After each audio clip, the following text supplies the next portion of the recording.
What's up guys, and welcome back to another episode of the Homegrown Career Mode. This is episode number 9, and we are starting today's episode off with some good news, because Nathan Redmond has won our first ever Player of the Month award for the month of November. Quite a surprise, because I thought his best form was actually in October, but he wins it for November, and of course Redmond this season, our top scorer of 4 goals. He's definitely been our most consistently on-point player, if that makes sense. He's been always delivering good performances when no one else has stepped up, and right now, as we're just out of the relegation zone, heading into the first game away from home against Cardiff. Right now, rock bottom of the Premier League table, no wins to start the campaign off, and as you can see, the worst home record in the division. They're the only team so far without a win in front of their home crowd. So heading into this game, massive match for us, and on the back of back-to-back defeats, we really needed to respond and get back to winning ways here in a huge clash against Neil Warnock's boys, because we know for sure these are the games where if we are to pull away from the drop zone and finish around mid-table come the end of the season, which is our objective and the board's objective as well, then we need to capitalise on these games. They're not going to come around too often. We need to make sure we get the 3 points. So heading into the game, Angus Gunn would indeed be back in goal after the loss to Spurs. I said back-to-back defeat, so after the loss to Spurs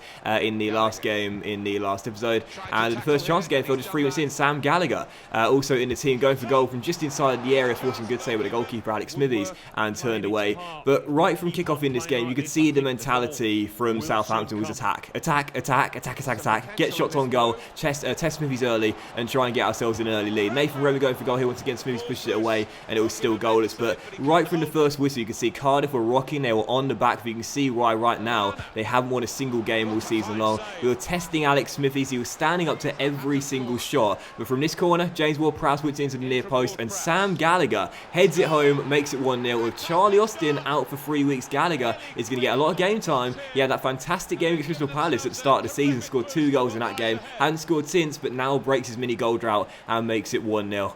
Oh dear. And I said on Twitter a couple of days ago, the OP factor in this year's FIFA, at least I'm finding, is goals from corners. I find it really easy to score. And also, to be fair, I can see goals from corners this year.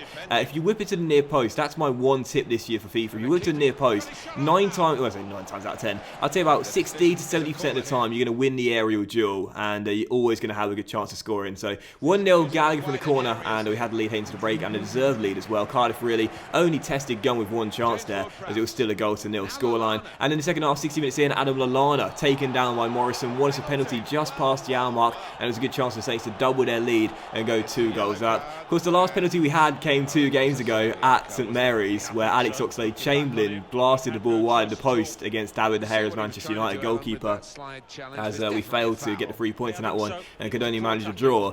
So when Ox stood up to take this one, I was like, I'm not letting him take it again. Of course, I'm the one that's controlling it, but I was like, I've not got the confidence of Ox is standing up from 12 yards. I've got to give it to someone else. And I thought Ward-Prowse was playing well. He'd already got 1 assist in this game for the goal early from Sam Gallagher. I let Ward-Prowse take this one as well. I do see this guy as a future captain for Southampton. Ward-Prowse against Smithies goes to the left-hand side and converts it as well. Not the best of penalties, but they all count. And Cardiff 0, Southampton 2, as James Ward-Prowse got a goal to go along with the assist, points the name on the back of the shirt and makes it 2-0 to Southampton. So a good display this one, as we held on for the 3 points, and that was how the game finished. So back to winning ways, and again, we had to capitalise on this game, had to make sure we got the win. A draw would have been a terrible result against right now the worst team in the division. So great to get the win, and as you can see by the stats here, 60% possession, 11 shots, and 9 of which fell on target. So much better in front of goal in this game compared to the last 2, where we failed to score against Spurs and Manchester United. And this is worth pointing out as well, that's now 3 clean sheets in our last 4 games, and only 1 goal conceded in our last 4 games as well. Since Angus Gunn has stepped in for Alex McCarthy, well, you know for sure we're defending a lot better right now. We're looking so much more solid at the back,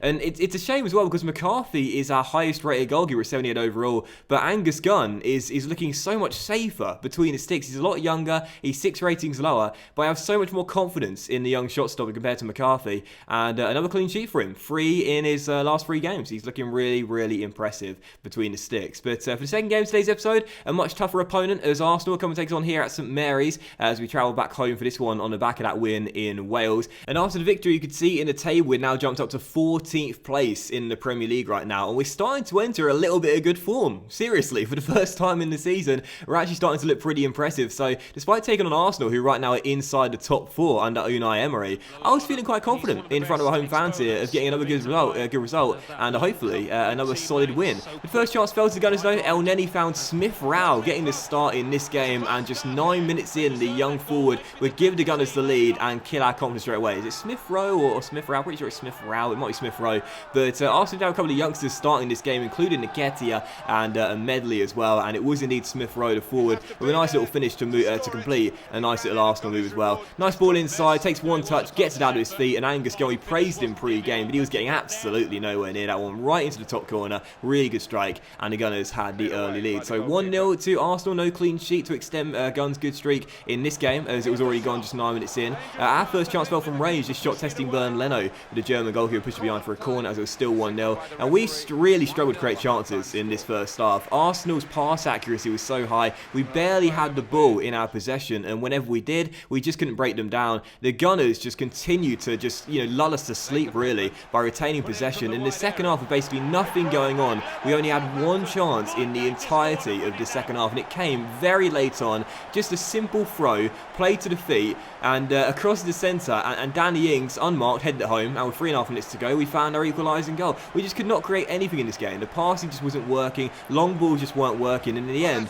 a simple goal from across is what gives us the point in this game as it finishes 1-1. Nathan Redmond receives the throw from Luke Shaw, whips it in, and Danny Ings, unmarked, in the middle of 2 blue shirts, heads it home, past Leno, and into the back of the net. So 4th goal of the season for Danny Ings, now draws level in the top scoring charts with Southampton, with Nathan Redmond, who got the assist, and in the end we claim ourselves a point. So a decent result, but it was a very uneventful game. We just could not break Arsenal down. We could not get inside their area, and the one time we did, it was from a cross, and Ings headed it home and made it 1-1. So we'll certainly take the point, absolutely no doubt about that. It's a really impressive result there, which again extends our very good run of form, just now 1 defeat in our last 5 games. But it goes to show for me what I'm finding this year in FIFA 19. I really do feel as though wing play and crosses to the box is the most effective way of getting goals. Most of my goals are coming either from set pieces, mainly from corners, or from whipping crosses into the centre. And it's such a shame as well, because I always hope that every single year when a new FIFA comes out, more technical based play and good, clean, incisive passing with good AI off the ball movement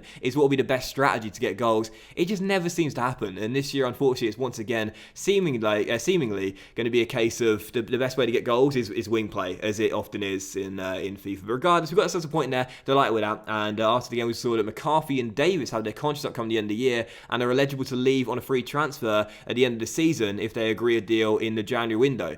And I don't really mind one way or the other if either of those players leave. Davis is our captain, he's played alright this season, but McCarthy can definitely go. The sooner he goes, the better in my opinion, because right now Angus Gomes is going a lot better between the sticks. But for our third and final game of today's episode, on the back of our first nice run of the season in terms of form, we will take on Huddersfield Town away from home right now in a game which was going to be really big for both teams right now, trying to claw themselves up the table and get away from the relegation zone. The first chance just fell 15 minutes in. Philip Billing was beaten all ends up by Alex Oxlade-Chamberlain, but our right back's effort for goal went way wide of the post and behind for a goal kick. But then 21 minutes in, Chamberlain showed his qualities on the defensive end, winning it back down the right hand side and starting a counter attack, rolling it through to Ings, who scored the equaliser against Arsenal. He beat Terence Congolo, cut inside, kept on running, nice ball to Austin, and how about this for Charlie Austin? Lovely little first time back heel into the run of James Ward-Prowse, and Ward-Prowse gets his second goal in 3 games with a dead fish celebration in front of travelling fans and makes it 1-0 to Southampton. I mean, I said pre-game, it's hard to score nice little team build-up goals, and that's the best one I've had in FIFA 19 so far. Nice counter-attack, Austin beats his man, and Ings, oh yes, you guys know I'm a sucker for a nice assist. How about that? Lovely little back heel into the path of James Ward-Prowse, and a good finish there by the young talent as he made it 1-0 to the Saints. So Ward-Prowse to the finish, lovely assist as well by Austin, and the Saints at half-time went into the break leading by a goal. For the second time in our last 3 games, we're really now starting to look like a much better outfit after a terrible start to the season. So 1-0 to Southampton. Huddersfield didn't really threaten in this game. All of their attempts came from outside the area, didn't really test gun at all. That shot by Ramadan Sobhi going over the bar and behind for a goal kick. In the 64th minute, Charlie Austin went very close to scoring a wonderful acrobatic effort as that shot from the corner went onto the post and was eventually cleared away by Huddersfield Town, which is still leading by a goal with 30 minutes to go. I brought in a couple of kids from the bench, including Jeremy Martin, the 16-year-old we've seen once against Spurs in the last episode. Of course, he's the potential to be special talent we got at the academy with the 4-star skills. So excited about this young talent. And from the goal kick after substitution, we passed out from the back. Nathan Redmond received the ball and found Adam Lallana. As Lallana took it over the halfway line and found his man Andrew Sermon. Sermon rolled it through to Sam Gallagher. Gallagher to Jeremy Martin. And how about this? Jeremy Martin, with 10 minutes to go, scores his first goal in professional football in just his second appearance in the Premier League. Not too sure about the celebration. That used to be cartwheels, now it's that, but Martin with the finish made it 2-0, and that wrapped up the points for the Saints. And it's safe to say the future is very bright with this young talent. He came off the bench against Spurs in limited minutes and almost got an assist for an equalising goal late on.